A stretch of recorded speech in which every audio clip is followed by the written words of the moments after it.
It was an unusual Tuesday. Journalists cutting across newspaper divides, news channel divides, organizational divides, in a rare expression of solidarity, coming together on the street and marching from the press club to the Supreme Court. It doesn't happen too often, and certainly not since the 1980s has one witnessed such journalistic solidarity over an issue. The issue being the attack on defenseless journalists in the Patiala House courts yesterday. The journalists were targeted for reasons best known to those responsible for it. But to think that in court premises, journalists in the course of their duty are attacked, abused, is to my mind simply unacceptable. It's an assault on our basic democratic constitution, which is why we have turned to the Supreme Court to seek justice. Our protests were not against the government. It was not against Mr. Narendra Modi or the BJP government. It was against very simply the principle of what happened yesterday. Are we reaching a situation where journalists are going to become soft targets every time there is a political fracas? It is not journalists who are responsible for any sloganeering. Journalists are not Deshdrohis, as they are being called simply by those who don't agree with the opinion expressed in a newspaper or a channel. How long is this going to continue? Some of you have asked, why don't journalists protest when journalists are attacked in smaller towns and cities of this country, when a journalist is hacked to death or burnt alive in Uttar Pradesh? Well, let me tell you that even then journalists came together. Petitions were filed. We had protest meetings at the press club and brought together press clubs across the country on one platform. The fact is that we only have one weapon with us. Those who write in newspapers have a pen. Those who work in TV channels have a mic. That's the only weapon that we have. We are not here to get involved in the wider political debate of this country. But we are here to stand as journalists, or those who are true journalists, on matters of principle. Let me also say this at the end. I am constantly tired now of having to provide certificates of patriotism. Nobody has a monopoly on patriotism. The young journalists who were attacked and were being accused in the most derogatory language are true patriots because they do a good hard day's work like millions of Indians. To me, those are the real patriots. By all means, carry out the legal case against those in JNU if there is evidence against those who are guilty in any way. But don't shoot the messenger. Enough is enough. Somewhere we must draw the line. And I'm proud to say that journalists today, by coming together on one platform, have drawn a line. I'm an anti-national, writes Rajdeep Sardesai. Yes, I am anti-national because I believe in an expanded definition of the right to free speech.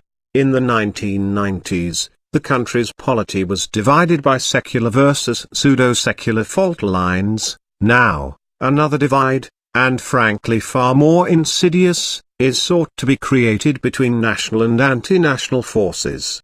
When I was first accused of being anti-national on social media, I was angry. Now, a few years later, the current course political discourse, where Deshbhakti certificates are being liberally distributed, tempts me to scream, Garf se kaho hum Deshdrohi hai, proud to be anti-national. Let me tell you why. Yes, I am anti-national because I believe in an expanded definition of the right to free speech as spelt out in Article 19 of the Constitution. The only two reasonable restrictions are incitement to violence and hate speech. What constitutes hate speech may be open to debate. Is, for example, the slogan of the Ram Janmbhoomi movement Jo Hind Hit Ki Baat Kega Vahi Desh Raj Kega, which openly calls for a Hindu Rashtra, to be seen as violative of the law or not, and does it spread enmity among communities? Is Raj Ke Khalsa, the slogan of the Khalistan, is to be seen as seditious or not? In Balwant Singh vs. State of Punjab, the Supreme Court ruled in the negative. Yes, I am anti-national because while I am discomfited by the slogan shouting at JNU in support of Parliament terror convict Afzal Guru, I do not see it as an act of sedition. The sketchy video evidence made available shows the students, we still don't know if all of them were, indeed, students, shouting slogans like Bharat Ki Barbadi, and hailing Afzal's martyrdom. The speeches are primarily an anti-government tirade, but is it enough to see the students as potential terrorists or rather as political sympathizers of the Azadi sentiment? And is that ideological support enough to brand them as jihadis who must be charged with sedition? Yes, I am anti-national because in a plural democracy I believe we must have a dialogue with Kashmiri separatists as we must with those in the northeast who seek autonomy. I will listen to student protesters in Srinagar or Imphal as I will to those in FDI or at JNU. Prosecute all those who break the law, incite violence, resort to terror but don't lose the capacity to engage with those who dissent. The right to dissent is as fundamental as the right to free speech. Shouting down alternative views, be they on primetime TV or on the street, is not my idea of India. Yes, I am anti-national because I don't believe in doublespeak on issues of nationalism. If support for Afzal Guru is to be seen as sedition, then at least half the erstwhile cabinet in Jammu and Kashmir, where the BJP is in coalition with the PDP, would be held guilty. After all, the PDP's stated position has been to protest Afzal's hanging as a miscarriage of justice. If the Kashmiri youth today see Afzal as someone who was framed, they should be challenged to a legal and political debate, but can they be branded as jihadists simply because their views are repugnant to the rest of the country? Would we then by extension also suggest that the Hindu Mahasabha, which even today glorifies Nath Harim gods every January 30th, even as the rest of India mourns the Mahatma, is an anti-national organization? Should BJP MP Sakshi Maharaj's defense of gods be seen as an anti-national act or not? Or will definitions of nationalism be shaped by the convenience of power politics? Yes, I am anti-national because while I am a proud Hindu who wakes up to the Gayatri mantra, I also like a well-done beefsteak, which, according to BJP Minister Mukhtar Naqvi, is a treasonous act. Enough to pack me off to Pakistan. I celebrate the rich diversity of my country through food, korma onid, pork sorpatel with my Catholic neighbors in Goa during Christmas and Shrikhand during Diwali is my preferred diet. The right to food of my choice is again a freedom which I cherish and am unwilling to cede.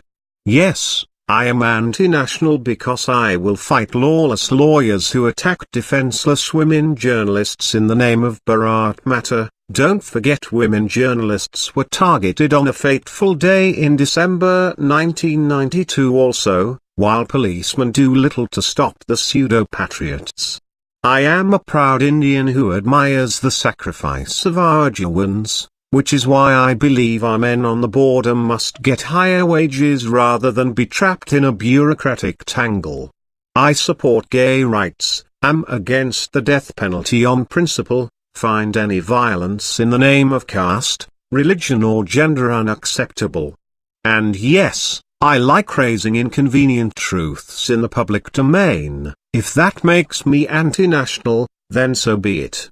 But above all else, I am anti-national because I believe in Ambedkar's concept of a republican constitution that places the citizen and rule of law at its core. No one has the right to impose their vision of cultural nationalism on a diverse society in the guise of one nation, one religion, one culture. And when I get weary of the destroy abuse, I will seek solace in the legend of my original icon, Muhammad Ali, who, as Cassius Clay, threw his gold medal into the river in protest at being denied entry into a whites-only restaurant. His act led him to be termed anti-national and stripped of his Olympic medal. Several years later, as he led the torch at the 1996 Atlanta Olympics, it was America's way of apologizing to one of its greatest folk heroes. I hope some of you say sorry to me too one day. Postscript. Last week, at the Delhi Gymkhana Lit Fest, I suggested that the right to free speech must include the right to offend so long as it doesn't incite violence. A former army officer angrily got up and shouted, "You are an anti-national who should be lynched right here." When even the genteel environs of the Gymkhana Club echo to such strains, we should all be very worried.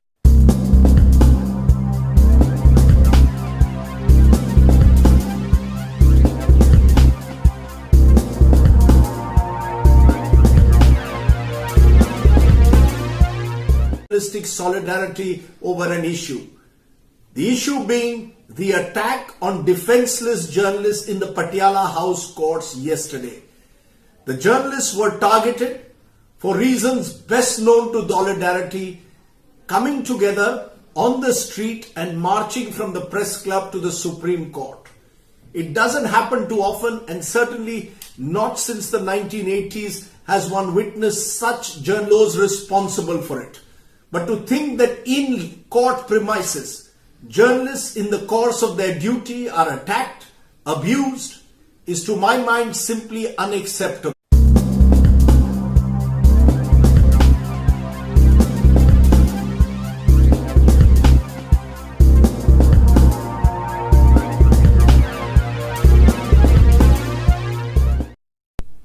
It was an unusual Tuesday. Journalists cutting across newspaper divides, news channel divides, organizational divides in a rare expression of